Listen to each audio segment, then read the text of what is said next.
Assalamualaikum warahmatullahi wabarakatuh. Waalaikumsalam warahmatullahi. Alhamdulillahirabbil alamin, di pagi hari yang cerah ini kita bisa bincang-bincang ringan lagi sambil ngopi pagi, bicara tentang pendidikan di channel Open the Door. Nah, alhamdulillah ya, channel ini di tengah kesibukan hampir lama vakum. Tapi hari ini kita coba bangkit dalam rangka menyambut Hari Guru. Nah, insya Allah kita berdoa mudah-mudahan channel ini istiqomah, Amin. menjadi bagian inspirasi bagi komponen-komponen yang ada di Indonesia, baik dunia pendidikan, lingkungan orang tua dan yang lainnya. Nah, di hari yang sangat berbahagia ini, di hari Rabu, di hari kematian Firaun, kita akan membahas tema yang menarik dengan salah satu ustadz kita yang sangat keren. Nah, beliau namanya Ustadz Marzuki. Nanti saya jelasin siapa beliau, tapi kita sapa dulu. Assalamualaikum warahmatullahi wabarakatuh, Ustadz. Waalaikumsalam warahmatullahi wabarakatuh. Barakallahu fiik.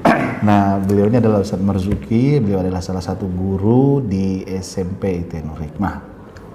Perjalanan beliau udah cukup lama Ustadz ya menjadi guru, Ustadz ya? Ya, alhamdulillah sekitar 18 tahun. Masya Allah, 18 tahun menjadi guru. Kalau di Nur Hikmah baru 12 tahunan lah. Baru kalau 12 di sini. tahunan. Ya. Nah, beliau ini dulu pernah satu bagian dengan saya di level kepala bagian dalam sebuah lembaga pendidikan Islam. Tapi hari ini beliau terjun langsung ke kelas, menyinari ruang kelas dengan petuah-petuah dahsyat beliau. Sekarang jadi sebagai apa nih, Ustaz? Sekarang ditugaskan atau diamanahkan sebagai wali kelas 8 Imam Malik SMP IT Nur Hikmah. Oh, wali kelas 8 Wali kelas. Imam Malik ya. Betul. Jadi teman-teman kita langsung ngobrol ya dengan Ustadz Marzuki ini ya. Boleh ya Ustadznya, kita langsung aja ya. Silakan. Bisa. Ya, intinya temanya ini nanti tentang wali kelas, peran orang tua dan juga efek-efek baiknya terhadap anak-anak kita. Nah, jadi di kelas 8 Ustadz ya. Jadi kelas 8 itu Ustadz, kalau menurut pandangan rekan-rekan guru selama saya sharing dengan guru-guru, itu anak-anak yang memang lagi SMP-nya Ustadz. Iya nggak sih Ustadz? Iya. Kalau kelas 7 itu kan kayaknya anak-anaknya tuh masih ya baru mau masuk SMP lah. Peralihan. Kelas 9 itu anak-anak udah serius Ustadz menyambut SMA. Menyambut UN juga mungkin ya. Ujian akhir. Iya. Sudah mulai ngebidik ya. Mm-mm. Saya mau SMA di mana nih? Artinya kalau saya main-main saya bakal sampainya ke SMA yang saya pikir bakal buat saya kesulitan nanti ini di kampus kan. SMA. Nah, mana di kelas 8 ini mereka tuh menjadi the real person, nah, orang-orang yang nyata di SMP. Jadi coba Ustaz, cerita sih pada umumnya anak-anak kelas 8 itu benar nggak sih seperti yang saya katakan? Ya, jadi kelas 8 itu dimana mereka waktunya mencoba. Apa yang mereka dengar dicoba, apa yang mereka baca dicoba. Sehingga kalau kita sebagai guru tidak mendampinginya atau tidak memantaunya, maka yang mereka coba itu hal-hal yang negatif. Makanya disinilah pentingnya guru untuk terus mendampingi apa yang akan mereka coba itu. Dan ini nggak bisa dilepaskan begitu saja, Ustaz. Iya, harus terus diikuti, didampingi. Sehingga nanti apa yang dia coba pun itu hal-hal yang positif, dan kalaupun itu sebuah hal yang negatif, itu akan menjadi hikmah tersendiri buat anak kita. Jadi kita berikan, tuh, nah kamu kalau seperti ini akan jadinya seperti ini nih. Makanya nanti ke depannya kamu harus meninggalkan yang seperti ini nih. Kayak sekarang itu kan anak itu mencoba rokok, Ustaz. Alhamdulillah ya. Nah, iya. Ini kan mungkin mereka ingin mencari pengalaman aja sebenarnya sih awalnya gitu, ikut-ikutan. It's okay. Nah, ini kalau kita tidak dampingi, maka mereka akan merasa ini benar nih, ini bagus nih, ini baik nih. Karena lingkungan mereka mendukung itu misalnya. Padahal yang didukung oleh lingkungan itu tidak selalu hal-hal yang baik pastinya kan. Hal yang negatif pun kalau sudah seperti dibenarkan oleh lingkungan itu jadi sesuatu yang benar. Padahal buat ukuran anak SMP itu masih belum pantas gitu kan. Belum pantas lah. Iya, Masya Allah. Jadi memang kata kuncinya memang anak-anak kelas 8 ini pendampingan ya. Pendampingan, betul. Jadi memang, tapi pendampingan di sini bukan berarti mereka harus dibatasi, tapi diarahkan ya. Iya. Gimana? Ya, jadi dalam mendampingi anak juga itu kita harus melihat mana yang memang di situ kita bisa masuk dan terlibat kepada anak-anak kita. Masya Allah. Dan mana yang memang itu biarkan mereka yang melakukannya sendiri. Nah, ini emang butuh apa ya? Skill ya? Butuh skill dan kemampuan si guru itu juga sih. Iya. Memilah dan memilih mana hal-hal yang harus didampingi, mana yang memang biar mereka dulu deh, biar mereka eksperimen dulu deh, biar mereka melakukan dulu. Nah, itu harus tahu intinya, bagian mana yang harus didampingi, bagian yang mana yang biarkan mereka melakukan sendiri. Gitu. Artinya memang dalam batasan yang terukur kali ya. Betul, iya. Jadi nggak semuanya kita lepas juga, dan kita tidak semuanya kita harus dampingi juga saat gitu. That's good. Ini baru mulai, ini udah enak nih ngobrolnya nih Ustaz. Bisa ya. Jadi memang bagi anak-anak kelas, kalau anak kelas 7 mungkin perlu agak sedikit direct ya, langsung ya pengarahannya ya. Anak kelas 9 mungkin agak lebih dewasa lah ya. Tapi kalau kelas 8 ini memang butuh strategi khusus ya. Betul, Ustaz. Karena juga secara usia bisa dikatakan kali ya, kalau menurut Ustaz tadi itu bisa disimpulkan kayak mereka tuh kayak lagi nanya, gue ini siapa sih gitu ya, gue ayem gitu ya. Kayak jari jati diri kali ya. Betul, dia menunjukkan eksistensinya. Apakah itu dia termasuk orang yang baik atau orang yang buruk. Nah, itu emang karena mereka nggak tahu, karena mereka belum tahu. Nah, mereka itu mencoba itu hal-hal baru itu. Benar. Nah, gitu, mengerikan ya. Iya. Kalau seandainya nggak ada pendampingan, mengerikan. Betul. Nah, oke, Ustaz, ini menarik. Nah, jadi di sini memang kalau kita bicara dalam konteks sebagai wali kelas atau guru, jadi memang peran guru akhirnya seperti orang tua di kelas ini, Ustaz ya. Terutama wali kelas ya. Betul sekali, Ustaz. Pendampingan wali kelas itu ternyata bukan tentang mata pelajaran apa. Iya. Tapi apalagi sih, Ustaz sebenarnya? Benar. Coba, Ustaz. Jadi begini, Ustaz. Jadi wali kelas itu disebut orang tua siswa selama di sekolah. Masya Allah. Berat sekali tugas antum, Ustaz. Tapi tidak hanya itu sebenarnya. Iya. Makanya ini harus dipahamkan juga bahwa tugas wali kelas itu sebenarnya bukan hanya mengoreksi, membuat soal, menulis raport, atau terus memulangkan anak tok gitu. Dan mengelola grup wali murid. Iya. Jadi memang yang lebih harus kita perhatikan adalah perkembangan anak kita itu sendiri. Masya Allah. Bagaimana dia berperilaku, berucap, bagaimana dia berperilaku dalam bersosial dengan temannya, dengan adik kelas atau dengan kakak kelas. Masya Allah. Nah, hal-hal inilah yang kadang banyak wali kelas lupakan, Ustaz. Jadi wali kelas itu kebanyakan nggak lebih dari seperti guru bidang. Dia masuk, ngasih pengajaran, selesai, udah dia pergi. Nah, sebenarnya guru itu sendiri, itu ada guru yang sebagai pengajar, ada guru yang sebagai pendidik, itu guru. Nah, wali kelas juga bisa dikategorikan begitu juga, Ustaz. Ada yang wali kelas sebagai pengajar. Maksudnya fungsinya? Iya. Jadi kalau dia hanya terikat sama jam pelajaran, berarti itu pengajar. Oke. Tapi kalau dia terikat dengan pendidik, maka dia selain mengajar, dia juga mendidik. Mendidik itu banyak ini, Ustaz, aspeknya. Nah, lanjut.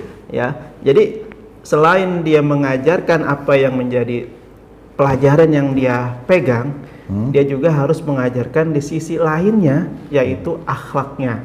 Karena akhlak ini, yang saya ketahui ya sampai saat ini, itu di buku pelajaran itu minim sekali, Ustaz. Buku pelajaran itu mengakomodir akhlak ini sedikit sekali. Makanya kalau gurunya atau wali kelasnya nggak rewel, nggak greget soal akhlak, ya itulah kualitas anaknya seperti itu. Makanya saya sangat mengharapkan seluruh wali kelas, ayo kita fokuskan selain nilai, akhlak. Karena akhlak itulah yang akan dibawa sama anak di hari-hari kemudian. Allah. Nah. Bener kan? Kalau akhlaknya baik, insya Allah masyarakat menerima. Tapi kalau akhlaknya buruk, walaupun dia pinter, jenius, itu kayaknya masyarakat juga gitu. Tutup mata. Karena apa? Efek buat masyarakatnya apa gitu kan? Ada. Kalau akhlak itu kan pasti bersinggungan sama personal, sama komunitas, sama lingkungan. Itu akhlak. Tapi kalau angka, nilai, ya paling di atas rapot, di atas kertas itu doang, Ustaz. Iya, setuju. Habis itu dia tutup, simpan, selesai. Jadi ada dulu sebuah buku ane baca karangan Dr. Adian Husaini tentang pendidikan. Dia mengatakan gini, tujuan pendidikan itu kan to product a good man, untuk menghasilkan manusia yang baik. Yang baik, iya betul. Kan? Bukan manusia yang pintar. Bukan manusia yang pintar. Manusia yang baik. Yang baik itu apa? Manusia yang mengenal Allah. Iya, nah ini. Mengenal Rasulullah dan juga mencintai orang-orang yang mencintai Rasul dan Allah. Iya nggak sih Pak? Iya, benar sekali. Ini kelebihan agama kita nih, yang harus kita yakini dan kita harus bangga.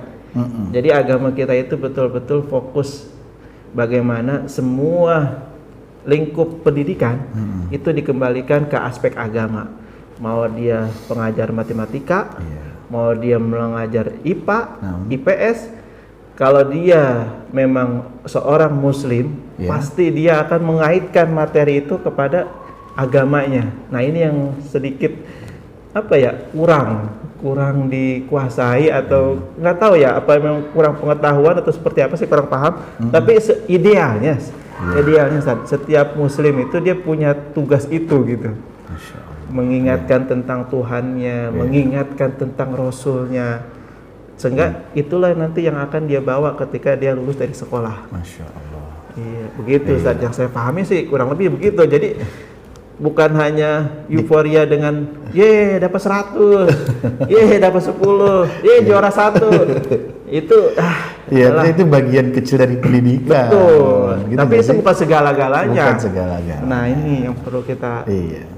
Jadi memang orientasi kita tuh memang harus lebih deep, harus lebih dalam ya kalau mendidik itu ya. Makanya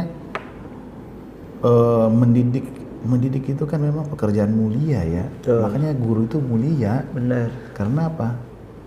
Pada diri guru itu melekat pekerjaan-pekerjaan yang dulunya dilakukan oleh para nabi. Betul. Innamal bu'istu mu'alliman. Sesungguhnya aku diutus sebagai guru. Itu Rasul yang bilang. Makanya merinding Ustaz. Barakallah. Makanya guru itu sebenarnya ya nggak ubahnya seperti Rasul di zaman sekarang. Cuman kita nggak dapat wahyu, itu dong bedanya. Masya Allah. Tapi tugas kenabian ada di pundak setiap guru. Apalagi yang orang Islam. Masya Allah. Iya benar. Iya. Ini nggak main-main Ustaz. Innamal bu'istu mu'alliman, itu jelas banget hadisnya. Iya. Oke. Ini luar biasa ya. Baru 2 pertanyaan saja kayaknya ini kita udah bisa berenang di samudra. Kalau gitu kita minum kopi dulu Ustaz. Oke, siap. Bismillah. Ini kopi ini dari Aceh nih Ustaz. Dulu kopi Ustaz. Kalau minum kopi itu sebisa mungkin 3 tegukan, walaupun sedikit-sedikit. Oh gitu. Iya. Itu ada ininya Ustaz, ada sunnah Nabi di situ. Iya. Apalagi diawali dengan bismillah, setiap tegukan diawali dengan bismillah, kemudian diakhiri dengan hamdalah selama 3 tegukan tadi, maka selama air itu dalam perut kita, air itu akan menjaga kita dari berbuat maksiat. Allahumma sholli. Baik kopi ataupun air putih ataupun yang lainnya. 3 tegukan itu sunnah. Itu 3 tegukan. Iya, walaupun seruput-seruput, yang penting 3 kali. Tapi memang kalau kita kayak gitu, kita kayak ngerasain minum ya. Iya. Jadi enak ya. Jadi pas ternikmati akhirnya kan. Jadi bahkan apalagi tuh, alhamdulillah, masya Allah. Ternyata indah ya. Itu hal yang sebenarnya sepele, tapi kalau nggak ditarik ke dalam agama atau ke nilai sunnah, itu menjadi sia-sia. Jadi ya begitu aja. Nggak aneh tadi mau ngomong soal kopi. Jadi kopi ini dulu justru konsepnya tuh dibakar, dihirup. Ulama-ulama dulu ulama-ulama dulu ini kopi ini dihirup untuk belajar Ustaz. Jadi dulu dihirup, dibakar gitu. Terus teknologi berkembang, digunakan para kaum sufi untuk berzikir. Waduh, seduh akhirnya. Lama-lama ya berkembanglah kopi ini, dibawa ke negara-negara Eropa dan diolah jauh lebih dahsyat. Tapi sebenarnya ini bagian dari khazanah Islam loh, kopi ini loh. Saya punya punya sedikit literasi tentang kopi, Ustaz. Jadi nggak apa-apa nih ngomong kopi ini? Nggak apa-apa lah. Oke. Ini. Jadi ada ungkapan ulama yang mengatakan selama mulut kamu bau kopi, maka di situ malaikat masih menemanimu. Ada ungkapan begitu saja. Ternyata ungkapan ini setelah ditelisik lebih jauh sejarahnya. Kenapa seperti itu? Karena ulama terdahulu itu selalu berzikir ataupun mudzakarah dengan kitab-kitab mereka itu ditemani dengan kopi saat. Berbeda dengan orang zaman sekarang. Nah, coba gimana kalau bedanya? orang zaman sekarang itu ngopi ya buat kongko-kongko aja Ustaz. Sehingga malaikatnya dari mana datangnya gitu kan? Nggak ada sebab malaikat datang. Masya Allah. Jadi emang begitu ya. Jadi kalau kopi ini dijadikan sebuah media berzikir ya. Berzikir atau mudzakarah, mengulang pelajaran dari kitab-kitab, dari buku-buku atau diskusi keislaman yang memang itu ada penguatan tentang iman, pengetahuan keagamaan, maka kopi ini akan bersaksi. Masya Allah. Saksi di hadapan Allah bahwa orang ini meminumku atas cinta kepada Rasulullah dan mengikuti sunnah-sunnah Rasulullah. Insya Allah. Makanya luar biasa tadi. Kalau orang Islam itu sebenarnya semuanya kalau ditarik ke ruhiyah, ke dimensi agama itu nggak ada yang sia-sia tadi. Luar biasa. Iya. Oke. Itu intermezzo nih tadi bicara kopi nih. Nah selanjutnya Ustadz, jadi gini. Kita kembali ke ruang kelas ya. Baik. Jadi perilaku-perilaku yang dominan menurut pandangan Ustadz di anak kelas 8 ini pada tema-tema apa sih biasanya Ustadz? Selain coba-coba tadi gitu loh. Iya. Karena kan sekarang anak-anak ini beda kayak kita dulu ya. Kalau kita dulu kelas 8, kelas berapa namanya? Kelas 2 SMP itu kan fokus kita beda ya. Iya. Kalau anak-anak sekarang kan terlalu banyak literasi yang ada di pikiran mereka. Mereka harus bagaimana, seperti apa. Nah, itu tercerminkan pada karakter-karakter hari-hari mereka ya. Betul. Nah, apa sih hari-hari yang Ustadz lihat di mereka sekarang ini? Sebenarnya yang paling melatar belakangi apa yang menjadi kecenderungan setiap anak beraktivitas itu adalah sumber informasi yang dia dapat, Ustaz. Ketika dia di rumah ataupun di lingkungannya mendapat sumber informasi dari yang tidak baik, entah itu dari internet, dunia maya itu Ustaz, maka dia akan menyerap semua informasi itu dengan mentah-mentah tuh Ustaz. Dan itulah yang kemudian menjadi cerminan dia hari-hari. Cerminan dia di sehariannya. Kalau dia sering main game atau nonton game, maka dia akan sedikit banyak mengikuti karakter yang ada di game itu. Jadi iseng dia jadinya ya. Iya, jadi dia mencoba-coba dari pengetahuan itu yang dari dunia maya itu. Iya, bahkan karena sering melihat orang main game, bahasa-bahasa celetukan games itu jadi mereka narasi mereka hari-hari. Iya. Dan itu seolah-olah kayak benar kan?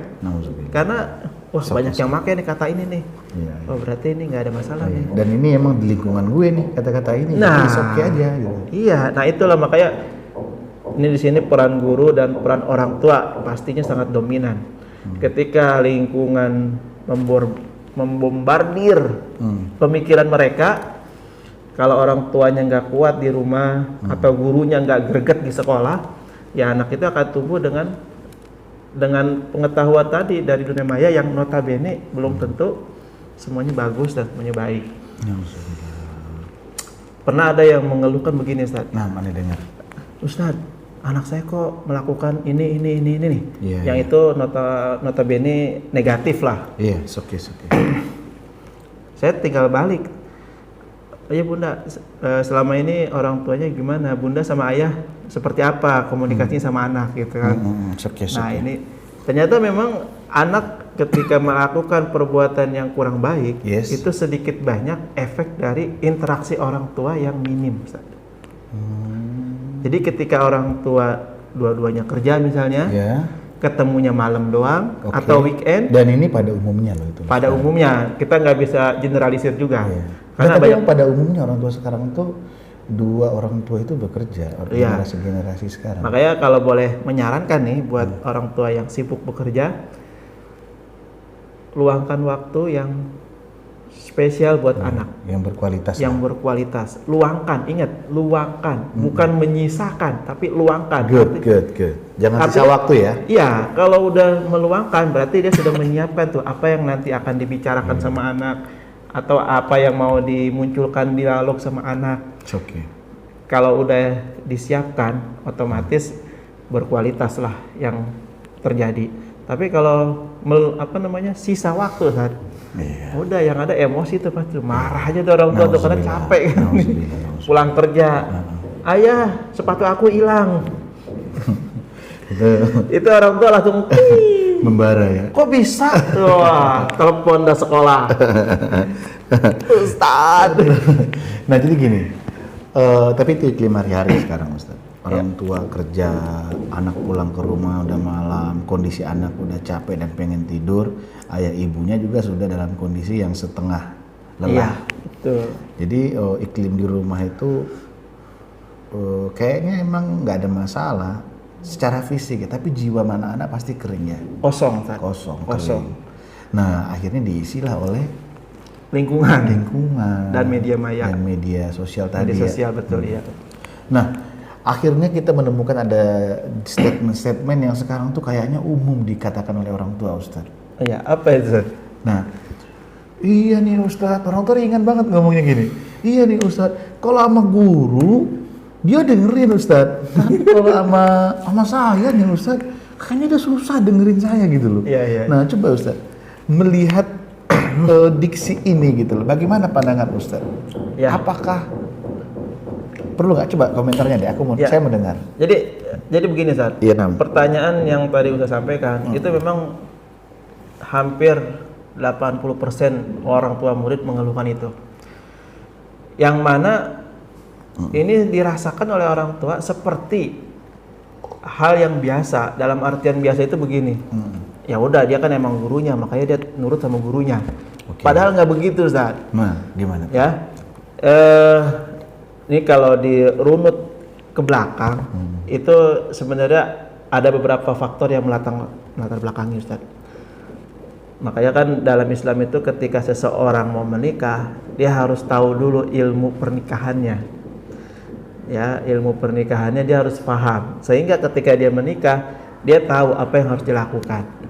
Bukan hanya menciptakan generasi selanjutnya, bukan, tapi bagaimana membekali anak yang dia lahirkan dalam sebuah keluarga itu juga berkualitas, siap tempur di masa yang akan datang. Bahasa. Kita pernah dengar nggak, Ustaz, istilah baitun madrasatul ula? Pernah dengar nggak? Rumah itu sekolah pertama setiap anak. Pernah dengar nggak? Iya. Nah, itu sebenarnya kalau si orang tua ini punya bekal ilmu pernikahan, dia tahu tuh, paham bagaimana rumah itu adalah sekolah sebenarnya, sekolah buat anak. Jadi orang tua tuh teacher dong ya. Teacher. Iya. Cuman karena orang tua yang nggak paham, jadi dia taunya ini anak lapar dikasih makan, anaknya haus dikasih minum, terus Tapi pengen pada fungsi-fungsi yang kayak gitu ya. Iya, terus dia kalau pengen baju dibeliin baju, kalau handphone pengen dikasih juga handphone. Iya. Dia nggak memfungsikan diri sebagai pendidik ataupun pengajar di rumahnya. Masya Allah. Nah, kalau ini dilakukan sebenarnya ya itu bisa, Ustaz. Anak itu akan memilih orang tuanya daripada orang lain atau gurunya. Kalau dari awal sudah dilakukan nih fungsi madrasatul ula ini. Rumah pertama adalah sekolah. Tadi al-bait ya, al-bait. Ya, baitun madrasatul ula lil auladi. Ya, setiap anak. Jadi Masya Allah. apa namanya? Jangan sampai kita putus asa juga dengan kondisi yang sudah terjadi. Ini bisa kita perbaiki, Ustaz. Oke. Ya, yang dulu kita lewatkan, sekarang kita bisa perbaiki. Nggak ada kata terlambat ya? Nggak ada kata terlambat. Artinya begini, bagaimana di dalam rumah tangga itu ada teladan. Teladan ini nggak mungkin bisa dilakukan kalau kedua orang tuanya nggak tahu ilmunya. Ini lagi-lagi tentang ilmu dan pengetahuan. Sejauh mana dia memahami agamanya, sehingga dia bisa mengaplikasikan dalam kehidupannya, Ustaz. Jadi dia tahu sholat, tapi dia nggak tahu ilmu sholat. Maka dia cuma taunya terjebaknya di rutinitas. Sholat. Dia lupa dia punya anak. Ajarin dong anaknya, ajak dong sholat. Dia tahu Al-Quran. Ayo ajak anak ke baca Quran. Ayo perdengarkan, ayo dengarkan. Ya, artinya pengajaran itu bisa dilakukan di rumah, Ustadz, sebenarnya dengan tahap-tahap yang ya mungkin nggak bisa langsung berat, tapi bertahap lah. Ayo baca 1 ayat, 2 ayat, hafal, kalau bisa menghafal. Tapi paling enggak di rumah itu jangan sampai lepas dari Al-Quran. Lepas dari Al-Quran ini minimal di rumah itu ada yang membaca Al-Quran. Syukur-syukur seluruh anggota keluarganya. Karena salah satu indikator keluarga yang sakinah, yang tenang, itu di rumahnya ada Al-Quran dan dibaca di Al-Quran itu. Dibacakan Al-Quran. Itu salah satu indikator yang menunjukkan itu keluarga tenang kan. Insyaallah. Ya kalau rumah yang nggak dibacakan Al-Quran itu kan kayak kuburan. Ya? Betul. Iya, gelap gulita. Malaikat itu dari atas tuh bingung, Ustaz. Ini mana rumah orang Islam nih? Semuanya gelap. Tapi kalau dibacakan Al-Quran itu bercahaya, Ustaz. Allah. Bercahaya rumahnya. Malaikat tuh ini lagi dibacakan. Jadi kalau kata Rumi apa sih nggak tahu, saya lupa. Jadi rumah yang dibacakan Al-Quran itu kalau dilihat itu seolah kita kayak melihat bintang di langit gelap gulita. Iya, betul. Ya? Iya. Jadi bercahaya deh kan. Gelap semua, langit gelap. Iya. Nah, ini ya, benar-benar. Bintang. Makanya memahamkan Al-Quran itu jangan sebatas Quran itu pedoman. Udah berhenti sampai di situ. Tapi terus dibaca. Kalau kita mampu membaca, baca. Kalau kita mampunya menghafal, kita hafal. Kalau kita mampunya mengaplikasikan, kita aplikasikan. Intinya berinteraksi lah dengan Al-Quran. Betul. Jangan sampai Al-Quran sampai berdebu, nggak pernah dibuka. Jadi Al-Quran ini lebih kepada apa? Jadi najimat doang. Ya, pajangan. Oke, Ustaz. Jadi kuncinya tadi itu memang sebenarnya izin ini ya, Ustaz. Ya, boleh. Mengambil saripati jawaban dari tadi itu adalah kalau ada orang tua bertanya itu sebenarnya perlu dibangun lagi ya, kepercayaan diri orang tua lagi, kepercayaan diri orang tua bahwa rumah itu sebenarnya sekolah pertama bagi anak. Iya. Benar sekali, Ustaz. Dan dia sudah harus memulihkan fungsi dia sebagai teacher atau di guru. rumah. Iya. Bukan hanya sekedar jadi mesin ATM ya. Betul. Jadi gini, Ustaz. Kalau membayangkan teacher atau guru, itu jangan membayangkan pakai dasi, kemeja, pakai sepatu pantopel gitu. Sebenarnya ketika dia mengajarkan hal baru, mengingatkan hal yang terlupa, ataupun memberi teladan hal-hal yang baik, itu juga guru, Ustaz. Dan itu bisa dilakukan di rumah. Dengan orang tua mengingatkan, dengan orang tua mengajarkan, dengan orang tua menjadi teladan buat anak. Itu fungsi guru berjalan di situ. Dan itulah yang membuat anak akhirnya bangga dengan orang tuanya, percaya sama orang tuanya. Oke, good. Jadi memang konteks kita ini tadi, diskusi kita yang sudah berjalan 15 menit tadi lebih kepada mencoba ya menarik peran orang tua ya, di kelas juga ya, dan juga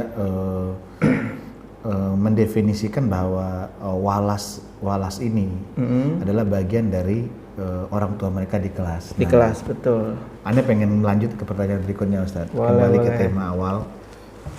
Nah, sebagai wali kelas kan kita juga mengambil peran-peran orang tua ya. Betul. Terutama dalam waktu-waktu yang justru paling produktif mereka. Dari jam 7 sampai jam 4 loh kalau full day school ya. Iya.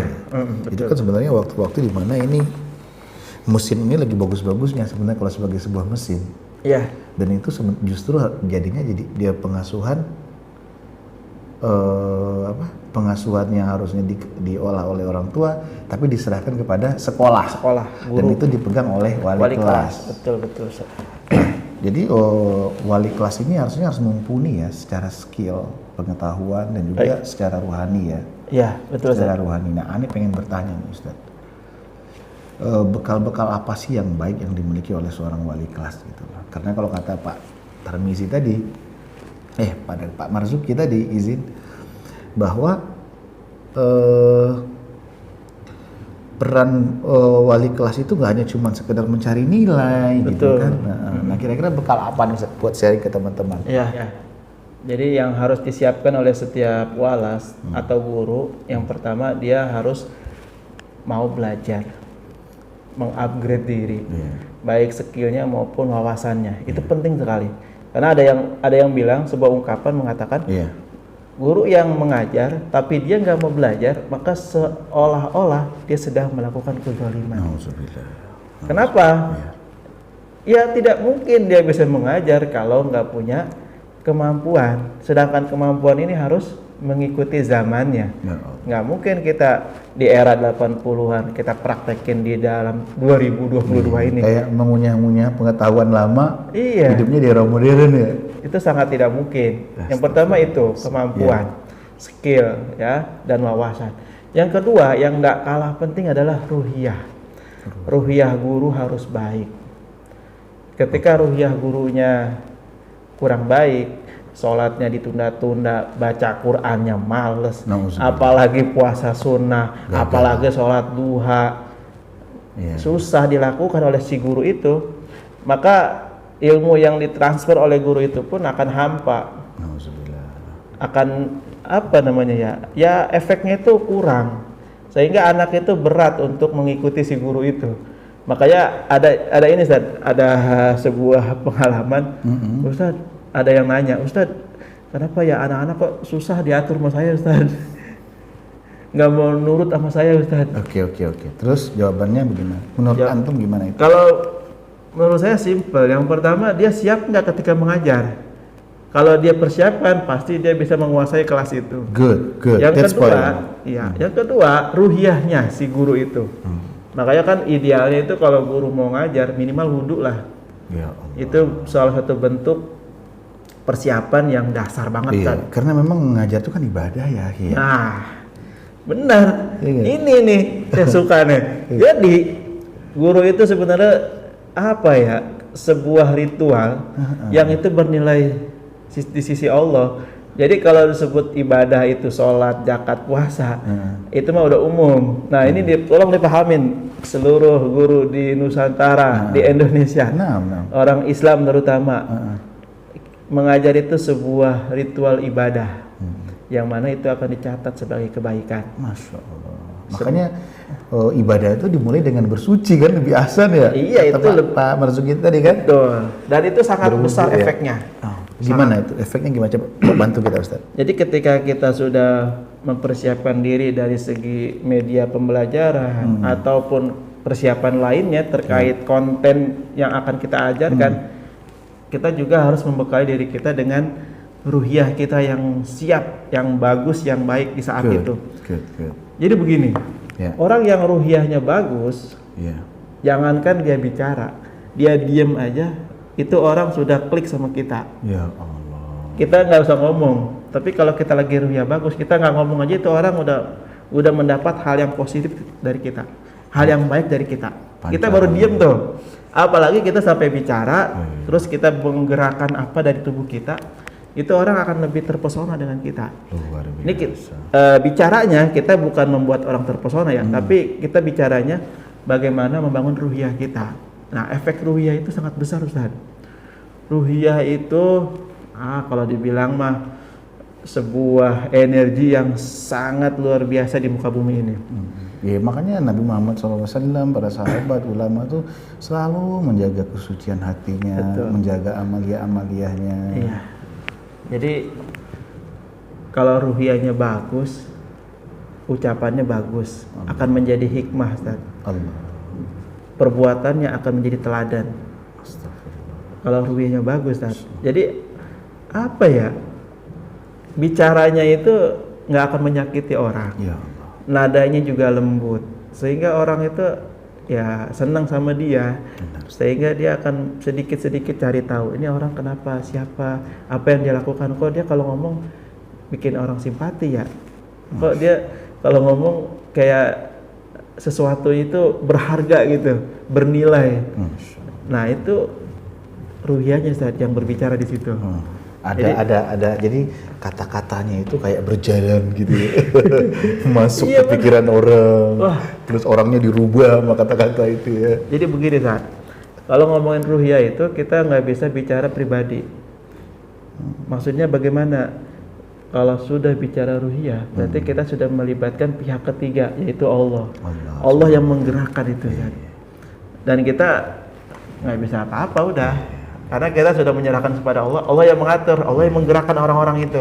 Iya, kalau Allah sudah berkehendak itu hewan-hewan di dalam laut pun Nah itu, gitu kan, bisa tunduk ke orang ya tersebut. Allah, inilah pentingnya ruhiyah bagi setiap guru. Teman-teman guru dimanapun berada, jangan pernah menyepelekan sisi ruhiyah. That's priority, itu prioritas. Iya. Dan nggak ada sejarahnya guru yang ruhiyahnya jelek. Sukses mengajar. Iya, dia bisa membuat anak itu berprestasi maksimal. Kalaupun itu terjadi, itu adalah istidraj dari Allah. Iya. Atau setidaknya nggak barokah. Nggak barokah. Ilmunya itu nggak manfaat. Iya. Iya, karena Dan juga tidak bernilai ibadah pada akhirnya.